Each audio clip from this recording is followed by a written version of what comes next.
Over the last decade, India achieved a massive mathematical milestone. It became one of the youngest nations on the planet. Publicly, politicians and business leaders sell this as the ultimate global advantage. But behind closed doors, economists and security experts look at this exact same youth boom and see a catastrophe waiting to happen. This diagram illustrates a demographic dividend, a temporary window where working-age citizens vastly outnumber young and elderly dependents. While the world grays, India surges. Japan's average age is 47, Europe's is 46, the US sits at 40, but India's average age is just 29. Right now, there are roughly 220 million young Indians in the 10 to 19 age bracket alone. They are all simultaneously poised to enter higher education and flood the global workforce. The popular assumption is that having the sheer volume of 250 million young people ready to work automatically guarantees economic dominance. But relying on raw mathematics to build an economy is a dangerous illusion. To understand why, we have to look at how this population spike actually happened. It wasn't a master-planned economic strategy. In fact, back in 1901, India's population growth was entirely stagnant, kept in check by high mortality rates from famine and disease. Everything shifted in the post-independence era. The government launched massive public health initiatives and early family programs. You can see the push for childhood immunizations in historic public health materials. Infant mortality plummeted, but because birth rates remained exceptionally high, the total population exploded. Today, the actual birth rate is finally starting to slow down, but that delay created a generational lag. Decades of high birth rates stacked up, creating a massive, delayed shockwave of youth that is now hitting the adult system all at once. The sheer scale of this arrival is overwhelming the state. Government planning, urban infrastructure, and job markets are buckling under the sheer weight of millions of new adults demanding space in the economy every single year. Demographic math is essentially raw fuel. If you have a highly tuned economic engine to process it, you get forward momentum.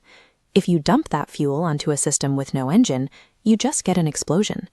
The first place that explosion is happening is inside the classroom. After independence, India aggressively expanded its education system.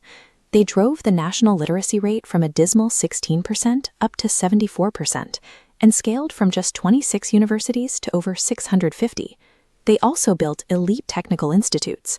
Places like IIT Kharagpur produce some of the brightest engineering minds on Earth.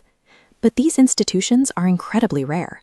They are bright spots, tiny islands of excellence floating on a much larger sea of average. The state successfully expanded the system, and they improved equity by bringing millions of marginalized students into schools. But they failed entirely at the final metric, employability. Look at this pipeline of corporate hiring. India produces 500,000 engineering graduates yearly, yet surveys show that 64% of employers are completely dissatisfied with the quality of the graduates they receive. The degrees are largely useless in the real world. It has gotten so bad that major tech companies are stepping in to do the government's job. They are building gigantic private campuses specifically designed to re-educate the people they just hired, spending a full year teaching them basic critical thinking and problem-solving skills they should have learned in college. The Indian education system is mass-producing millions of well-filled minds. Students are packed with rote facts and textbook memorization, but they lack well-formed minds, the actual ability to synthesize new information, ask questions, and adapt to unfamiliar challenges. An unemployable workforce is an economic problem, but an uneducated youth population with no critical thinking skills quickly becomes a massive national security threat. To measure the civic health of this rising generation, a major organization called CMCA conducted a path-breaking study. They surveyed urban, educated youth, high school and college students across 11 major state capitals, testing their grasp of basic democratic principles.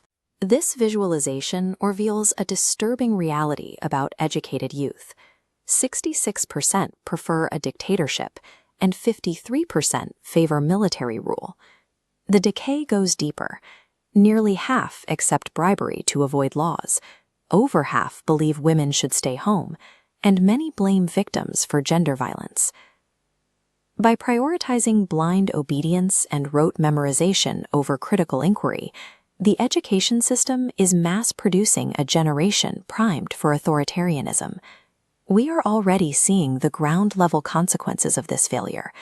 In over 160 districts across the country, massive populations of unemployed, frustrated, and undereducated young men are actively turning to the gun. They are highly susceptible to extremist recruitment, feeding ongoing Maoist rebellions and regional violence. This friction extends far beyond rural forests, tearing at the nation's macroeconomic fabric and driving a wedge between the national government in Delhi and a powerful coalition of 4 southern states. Look at this map of the awesome Foursome: Kerala, Telangana, Karnataka, and Tamil Nadu. Together, they generate 26% of India's GDP and 30% of its direct tax revenue, having successfully educated their populations and controlled birth rates decades ago. Now, Southern leaders are openly rebelling. They argue that Delhi is funneling their tax money north to support states that failed to control their population explosions. Worse, because political seats in India are based on population size, the South faces the terrifying prospect of losing their political representation precisely because they succeeded at governance, while the North is rewarded for its massive youth boom. The sheer uneven geographic weight of this population imbalance is turning delimitation, the drawing of political borders, into a battle cry, threatening to tear the Union apart. The math is entirely unforgiving. A massive, restless youth population, minus a functional, holistic education, minus basic democratic values, equals inevitable chaos. The demographic dividend was never a guaranteed miracle. It is a strict, rapidly expiring countdown to a national emergency. By 2020, India had the youth, the energy, and the numbers to command the global economy. But the world's largest democracy is now placing its entire future in the hands of a generation that has not been taught how to build it, and more dangerously, doesn't even believe in it.